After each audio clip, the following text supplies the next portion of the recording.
Jamie, how are you? It's so good to see you. I think we're live on Facebook now, so let's go ahead and get started. How are you doing? Doing good. Hanging in there day by day, with my husband, my daughter, just trying to figure these days out. I know it's crazy times that we're in, and things that we probably never thought we'd ever see, during this timeline. So you guys are safe. You have your daughter's. How old is Ruby now? So Ruby is 4 years old. I just finished her homeschool session of the day. So she's set. She's playing probably with her Barbies right now. Yeah, Grace is 9, and she's doing the same thing, homeschool, being bad, and all the things. Never thought we'd be in this time. But hey, the way I look at it, one of the benefits of this is, we get to spend more time with family, time that our daughters would be in school. Exactly. And I think you said you have some pretty cool news. I know people know already, but yeah. What else is going to be happening? Yeah. So I'm baking another baby, 26 weeks pregnant now. It's a little boy. So super excited. He'll be due toward the end of July. So I'm actually sitting in his future room right now, looking at everything I need to do to get it set. But yeah, we're excited. That's awesome. Well, congrats on that. And I know that's another great addition and, family time. So enjoy. So let's really dive into this. This is going to be fun. I have some questions drawn up for you. But before we kind of get started into the nuts and bolts, let's kind of go into your career path. Tell us about your career path. I see that cheerleading outfit in the background at LSU. And, how did you get to where you are today? Yeah, and it actually started with that. I was a senior in high school, and I was considering trying out for LSU cheerleading. And my first cheerleading coach, her name's Joni Shaw. You might know Tom Shaw. He's a strength and conditioning guy. So she said, hey, let's go see a dietitian. She can help you out with your nutrition, make sure you're doing everything to be prepared for tryouts. And it was ever since that meeting, I was like, this is what I want to do. Went on, changed my major going into freshman year. And I knew freshman year in college, I wanted to be a dietitian, and I wanted to work with athletes or active people. And ever since then, I stuck with it. And then I remember toward the end of my internship, I was in Little Rock, Arkansas. I reached out to you, Tavis, and you recommended me get my master's. So did my master's in exercise physiology, went back to LSU and did that. Reached out to the athletic training department, volunteered my time as a dietitian, put together a business plan for an actual full-time position. And about 6 months later, they hired me on. So that's where my career started at LSU as their first-time full-time dietitian. I would say about 4 or 5 years later, Saints reached out for an interview, and now I'm with my hometown, New Orleans Saints. That's so awesome. What a great career path, just to have the ability to really work for the teams that you grew up watching, being a part of, going to LSU. It's like, and I get it too, because it's almost like if Alabama called or if a certain school called to be like, no, I went to LSU. There's no way I could work for another place and help those teams that I grew up cheering against and still cheer against today. So that's awesome. Let's talk about, like, what's the biggest difference between working with college athletes and pro athletes, especially maybe schedule or just needs, anything that you want to share there for our listeners? Right. I mean, I would say the nuts and bolts are all the same. When it comes to the science of sports nutrition and the way that we fuel these athletes, it's essentially the same. But when you get into, these guys, I mean, besides our young guys, but these guys are older. I mean, some guys, mid-30s. We have Drew, who's 41. They're married. They have kids. Some have multiple kids. So it's just that the family dynamic is something that's a little bit different than what you're dealing with in college. College guys are a little bit more dependent. NFL guys a little bit more independent. So you just kind of have to find that balance. And it's been fun, and I'm still learning, but it's been fun to kind of see that difference and, change the way that I talk to the guys, the way that I educate and, help them with their nutrition needs. So it's been pretty cool over the past 5 years. That's cool. That's cool. It's good to see the transition. And like you said, nuts and bolts are kind of the same, but it's like a whole different lifestyle. And the pro guys don't have, they kind of have to go to class. They got to go to meetings. They don't. Yeah, lots of meetings. So it's still studying, but it's a little bit different. You're getting paid for it. All right, let's talk about what you're doing now at home. You're home. We're kind of stuck at home. It's not like you get to go to the facility. There's no OTAs. There's no off-season lifting program. We just saw today that, there's not going to be an off-season program. So we got to make some adjustments. What are you doing with your family right now? How are you guys staying sane and just enjoying your time together? Yeah, we're trying to take it day by day. Like I mentioned, my daughter's school sends daily nutrition, daily school activities and lessons. So I do that with Ruby. My husband, he's working all day. He has taken over our living room with all his computers and stuff. So he's actually down there working, maybe listening to this, hopefully. But so he's working. I deal with her schoolwork. She's playing, watching movies, things like that. She is actually at a good age where she understands if I have to stop and do some work for my work. Thankfully, she's at an age where she understands that, and she'll go off and do her own thing. I'm trying to stay active, doing walks, and I have a little weight set at home, so I'm staying active, lifting weights, trying to stay healthy with this baby growing. So it's kind of just a day-to-day thing. We're trying to do different things. We're teaching my daughter how to stunt because my husband, he also cheered at LSU. So we're teaching her the beginnings of cheerleading. So she's kind of become obsessed with that. But we're having fun. We're just trying to stay sane and practice gratitude too for our health. So. Yeah, it is. It's kind of, it's tough. It's difficult, but like you said, getting a little bit of extra, it's driving me nuts. The gyms are not open, because I'm not a workout in my backyard kind of person, but we kind of have to do that. Play basketball, ride the bikes. And if you guys just joined us live on Facebook, I'm talking to Jamie Meeks. She's the director of sports nutrition and sports dietitian for the Saints. She also spent a lot of time with LSU. She was also a competitive cheerleader. So Jamie's got a lot of great knowledge. And we're kind of talking about a lot of those challenges in regards to what to do with players now. And that's kind of my next question is, how are you staying in touch with your players? And, do you follow up with them? How is this working? What's that strategy like? Yep. But like you said, today we actually had a full team meeting on WebEx.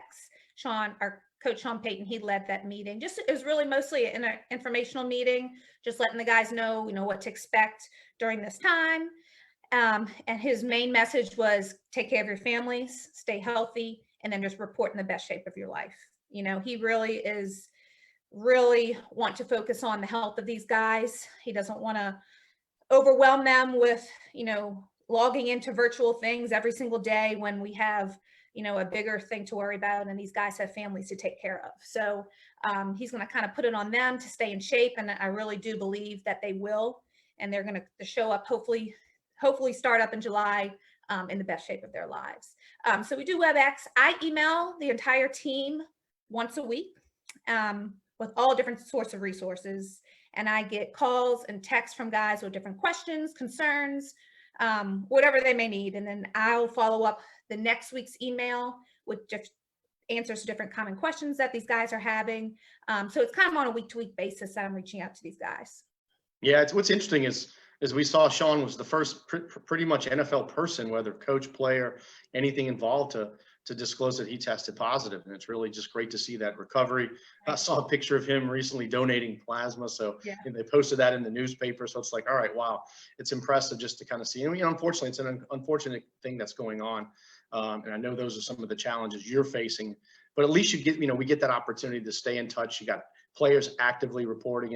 And like we talked about before we started this, I think the one benefit of this whole pandemic, really might be the only benefit, is we're getting a chance to spend more time with our family. And we're kind of resetting, we're slowing down. We're always so busy. Exactly. And it's like, hey, let's take a step back. I mean, I travel 25, 30 times a year. It's like, let's take a step back and get some rest for a little bit and let our bodies reset. I know there's challenges now. This is probably some challenges of what you're normally used to, but what are the biggest challenges you're facing now versus when you have the ability to be at the facility with the players? Right. I always look forward to this off-season program OTA time. First of all, because it's been several months since we've seen our team, and they all report back so excited to be here, to see each other, just to kind of be back with their guys, with their crew. And they're just excited to get started. They're pumped about getting fit, even though a lot of them have stayed in shape, but with their workouts, even nutrition, they have more and more questions about diet and nutrition. And, me, I'm just like feeding off of it. I love it. And I don't get that opportunity this year to where they all come together and we get to educate kind of all together and answer their questions face to face. It's a good time to gain rapport with our new players that we've signed. Draft starts tomorrow. We would have had our rookies report in a couple weeks, and that's that time to really establish good relationships with these young guys and get them, to understand how we do things at the New Orleans Saints. And one other thing too is a lot of guys establish really new habits, different regimens that carry over into training camp. And this is the time that happens. And so I'm not going to say they're not going to have their set regimen, but it's like, I really won't know exactly what that regimen is going to be when they report. So missing out on a few things. Again, we're going to try to stay in touch with them as much as we can.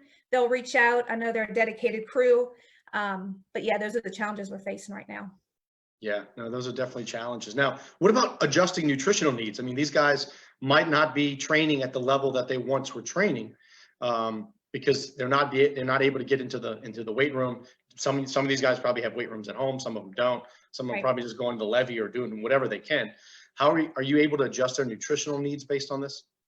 Yeah, so I think it's going to be on a case-to-case basis. I know our strength coaches have reached out to the entire team, individual by individual, to see what type of setup they have. If they have a home setup, if they do have access to slip in somewhere or parks to go to, things like that. I know they've spent a lot of time putting together an off-season training workout regimen for these guys. So I know they're going to stay active. So their calorie needs are still going to be pretty high. And to be honest, like they may be burning more calories than they would if they were home, because maybe I'll just do a little extra. I'll just do a little extra since we have time. So there is going to be some adjusting, and it's going to take me reaching out to them reaching out to me, and just kind of staying in touch. So, there will be some adjusting when it comes to nutritional needs. And again, it's going to take both of us to stay in touch with each other. Are there any specific tips you're giving these guys right now while they're at home that, hey, maybe make sure you limit certain types of foods, don't overdo this or that. That way, when you come back in the off season, you want to be like, wait a minute, this guy's 20 pounds heavier before he left.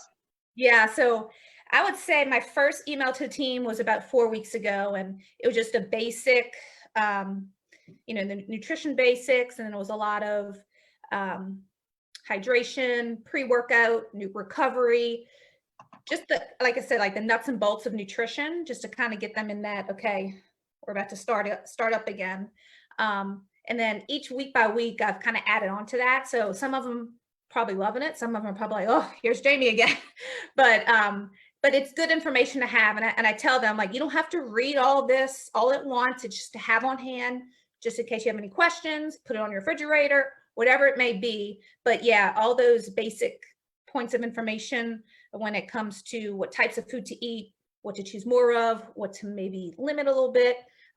That's all in their hands right now.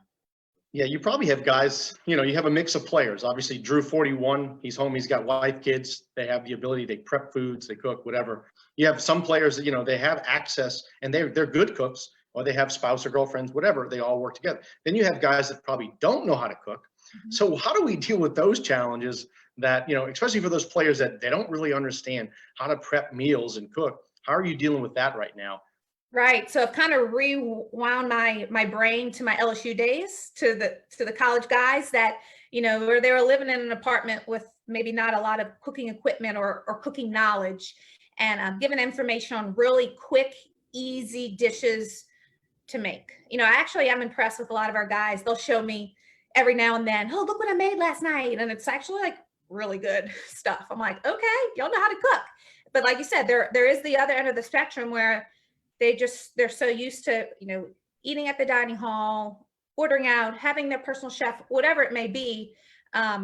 So just kind of taking those easy, simple cooking techniques, utilizing frozen vegetables and microwavable type dishes, and teaching them, again, those basics. And I'm thankful for being able to have worked with college guys, because it's kind of all coming back. Yeah, no, that's good. Well, now, what about grocery store tour, like, or grocery shopping? I'm sure that's a question. Like, hey, what kind of list should I create? Are you able to do any like virtual grocery store tours where they take you to the grocery with them and, just via phone, kind of talk to them? How does that work? Yeah, I've had that done. Sent them really quick, easy grocery lists just based on the different aisles and sections of the grocery. I've sent them YouTube videos of dietitians that have already done just mini videos of how to shop at the grocery just in a healthy way. So I've also reached out to Rouse's, that's a local grocery here in New Orleans. They have a dietitian on staff, April, and she's helped me out with a few resources as well. So, it's kind of like a team effort, and just giving them as much information as we can.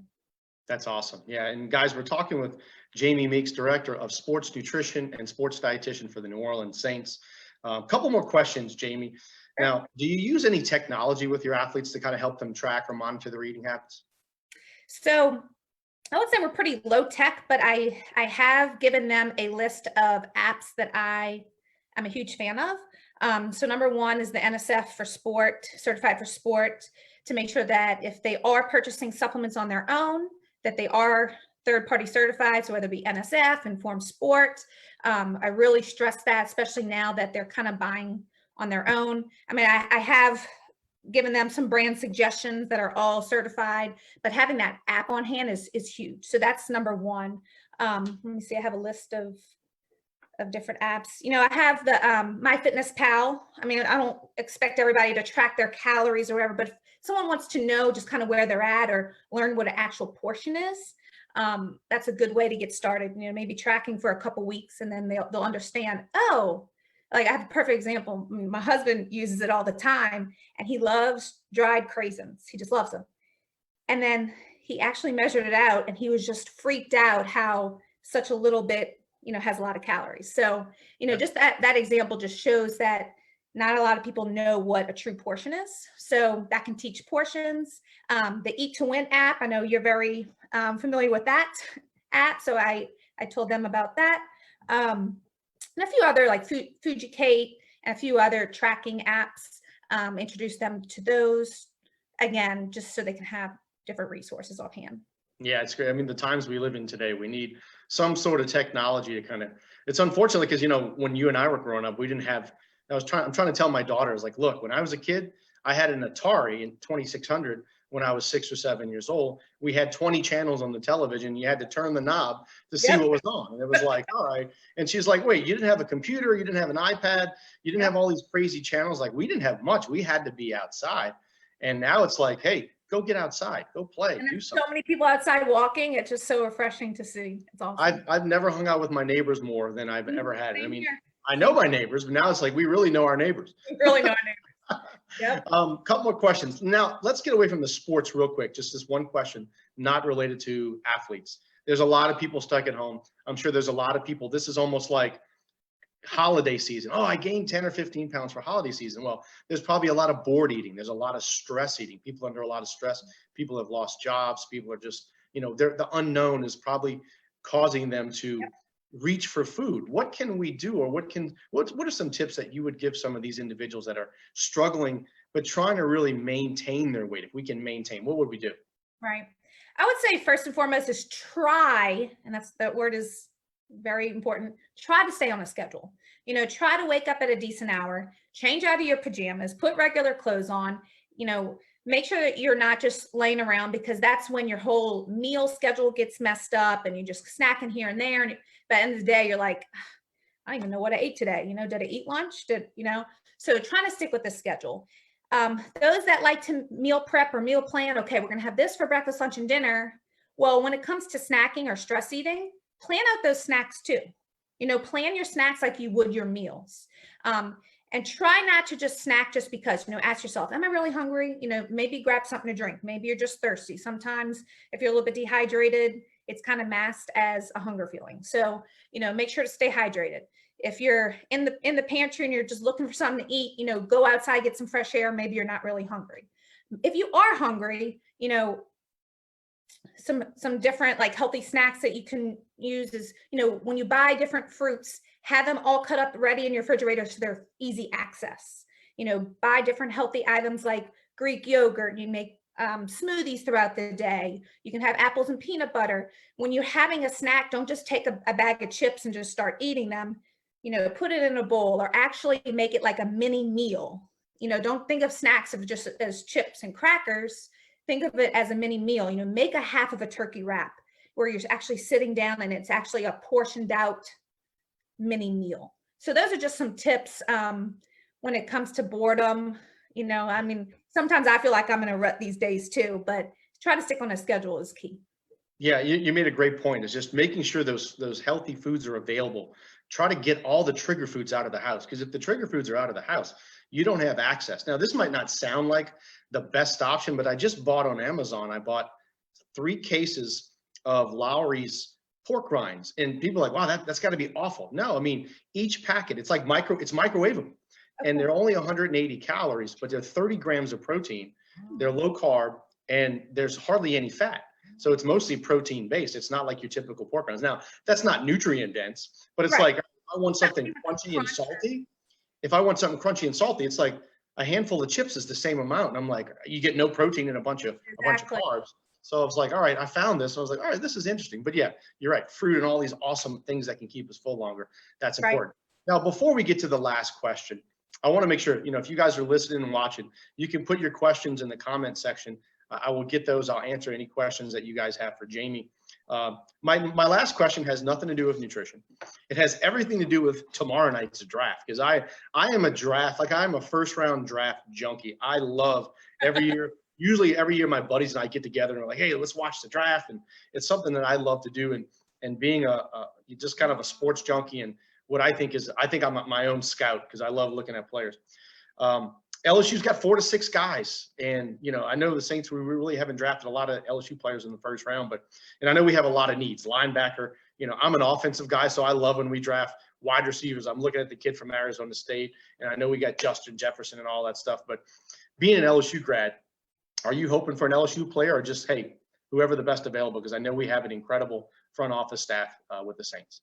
Yeah, and that's funny you say that, because you have all these mock drafts and stuff, and I never listen to it because they're always wrong.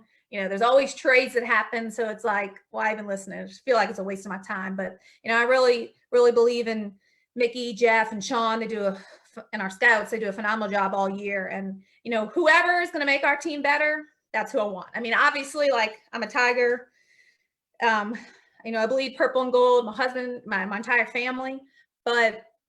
And it's fun. Like, we have Will Clapp on the team, and we reminisce all the time. When he was a freshman, it was my last year working at LSU. So we reminisce all the time of all the funny times that we've had together. So it is fun to have an LSU player come through. But like, when it comes to the draft, like, whoever's gonna make our team better, that's who I want. And we always establish a good relationship. They always know who's gonna fit in with our locker room, fit in with our guys. And it's always fun when they do report, during rookie camp and in May. Unfortunately, we won't have that, but we'll try to stay in touch and get to meet them virtually. Yeah, no, that's amazing. A lot of, I mean, for LSU, and I know we're both LSU grads, so what an amazing season that was, and to see that in growth. And I love Coach O. And I'm going to make my prediction tomorrow night, because now looking what the Bucs are doing, especially with their offensive explosion and Gronk coming back, and it's kind of like, I'm thinking we're going to go defense. I'm looking at Kenneth Murray, linebacker, Oklahoma, Patrick Queen, LSU kid.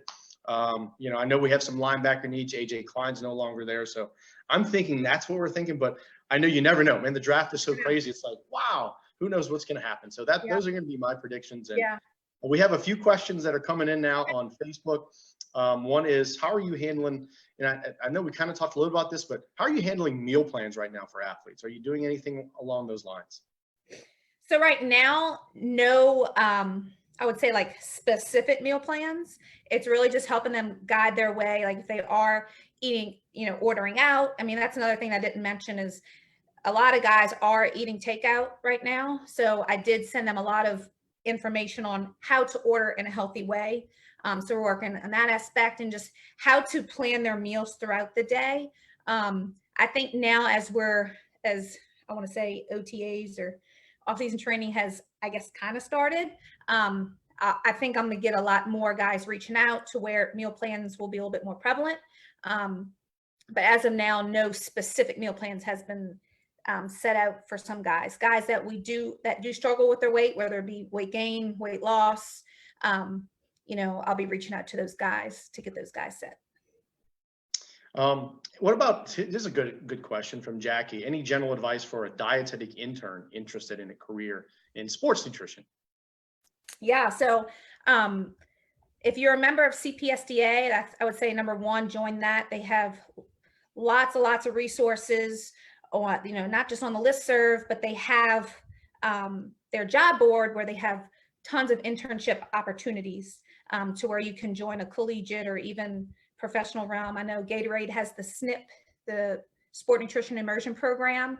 I think they've already selected for this next year, but that is another option. But now, since this profession has grown so much, there are lots and lots of programs that are taking on seasonal, maybe 2-year interns at a time, so that you can, be built up in the profession. Yeah, no, make sure you go to sportsrd.org if you're looking to get into the field. I know Jackie, you had a question along that. Sportsrd.org, great organization, a lot of growth in this industry in our profession, so that's great. Let's see, Kristen wants to know, are you able to, or how do you balance working in the NFL and having a family, especially when the season? That's a great question. So if you're traveling back and forth, I know it's not like Major League Baseball, but you're working long hours. How do you balance that? Yes, it's tough. And thankfully, my husband helps out a lot. He is an attorney, so he's working a lot too, but he understands the job, so he is able to help out. Luckily, I do have family here in New Orleans to help out with my daughter and soon to be son.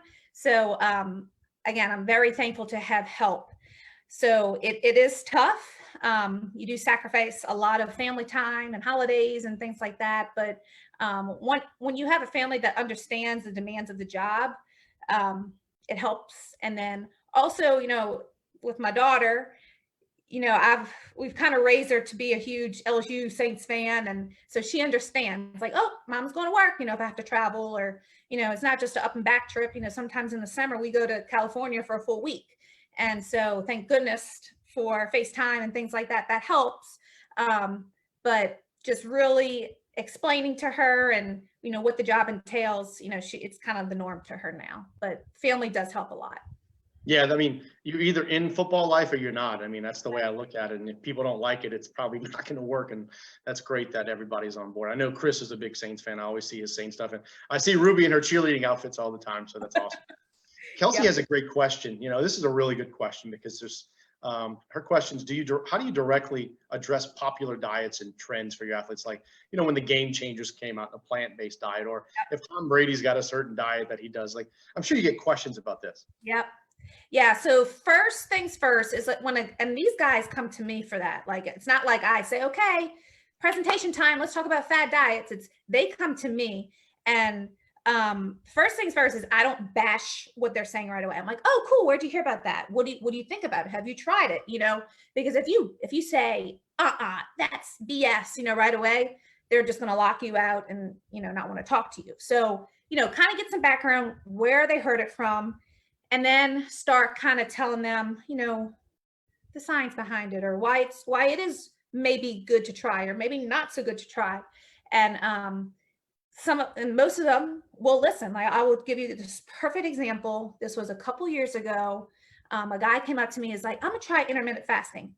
We were going to the second week of playoffs, and he wanted to try intermittent fasting. I was like, hey, like, this is probably not the best time. Like, if you want to try it, let's try it in the off season. Like, if you really want to try it, let's just try it in the off season. Well, the next day he comes up to me after practice, which is like 2:30. Oh, Jamie, can I have a shake? Because I didn't eat all day.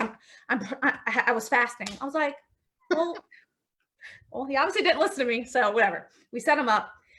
About a week later, he goes, oh, Jamie, by the way, that fasting, that was for the birds. You were right. So sometimes they just kind of have to live and learn.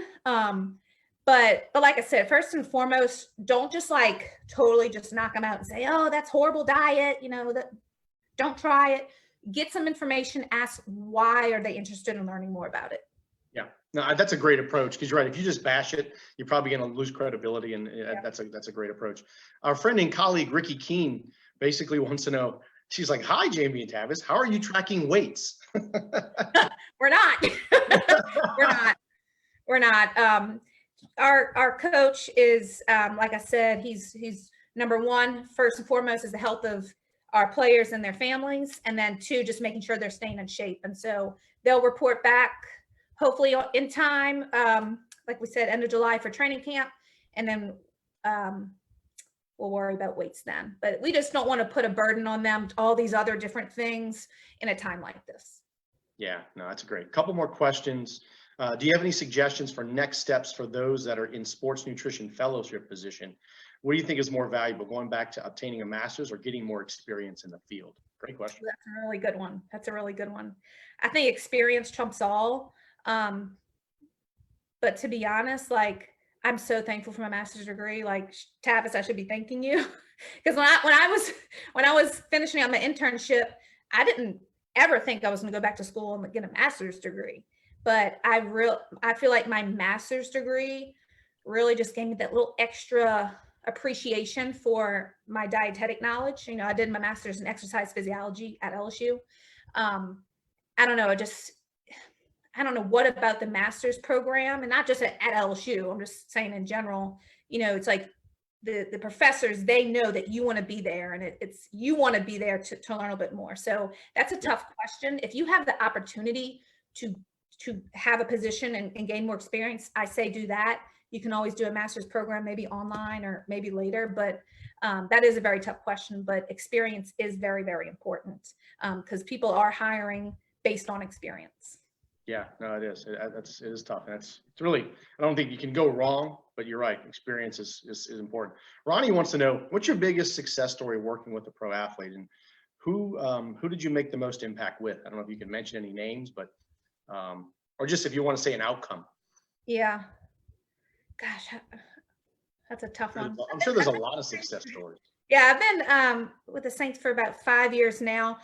You know what I'm going to say is, I'm not going to say it was with a player. I'm just going to say it's with the nutrition program in general. Yeah. You know, we had a dining facility before.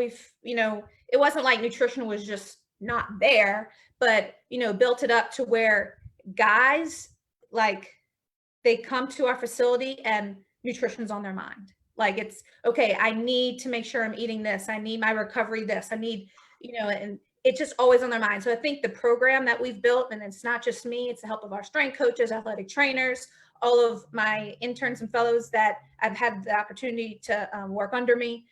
I think it's just kind of all of that teamwork to help build this program.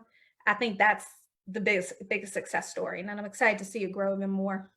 Yeah, that's awesome. I mean, you've done an incredible job with the work and the resources and really building that thing up and taking, and really what I love is the fact that all these teams now are investing in nutrition, where it was kind of like the elephant in the room for so long, where it's like we're spending a lot of money on strength, athletic training, sports science, and all those things are so important, without a doubt. But an athlete cannot achieve the success they want to achieve if they don't fuel their body that well. As you know, is you can train as much as you want, lift, do practice, study, but if you're poorly fueled, everything else goes off the chart. Yeah. So it's really great to see all the work you've done. Last question, and it's a really good question from our colleague Carl. Do you do any DNA testing? If so, which company do you use, or do you do any blood work or sweat testing? We don't do any DNA at this point, no sweat testing, but we have talked about it. I mean, we do our regular blood testing for vitamin D, and our regular just physical blood testing for any deficiencies or abnormalities when it comes to lipids and things like that. But we haven't really gotten into the DNA thing. And to be honest, I don't know if we're able to with the NFL, CBA. I'm not really positive, but we don't. From a nutrition perspective, I don't think we're there yet with what I've seen. I'm not a DNA specialist, but I think we're still a little ways away to be, you know, prescribing nutrition programs based on someone's DNA. Now, what about omega? My question, you know, that I didn't ask, but you know, something I think everybody should be testing, and I don't know if you guys do it, is omega-3 index. There's been a lot of correlation with low levels, high inflammation. The average American's about 4%. We should be 8%. Is that something you guys have discussed at all? You know, I've talked to one of our athletic trainers about it, and we've been doing a lot of research on the test itself. We haven't talked about if we're actually going to implement it, but I'm with you. Like, I think it would be beneficial, because a lot of guys do ask about fish oil and omega-3s, and, you know, especially when it comes to concussions and just everything like that, everything that omega-3s is good for. And I wouldn't see why we wouldn't, but I think that's coming. Man, from my nerd side of the research, it'd be cool to see if we can get every player to 8% or higher. How does that impact head trauma, and does it reduce it and all that stuff? So much more to learn. Jamie, thanks so much for your time today. I really appreciate it. I know our team appreciates it. I know the people watching appreciate it. And I hope you and your family continue to stay safe and, take care. I hope to see you on the field really soon, because the one thing I know we all need, and tomorrow night watching the draft is not going to be enough. We need football. But most importantly, we need people to be safe, and that's going to be the most important thing, is to make sure we get through this all together and get through this. So I hope you guys, thank you so much for your time today. All right, take care. All right, bye-bye.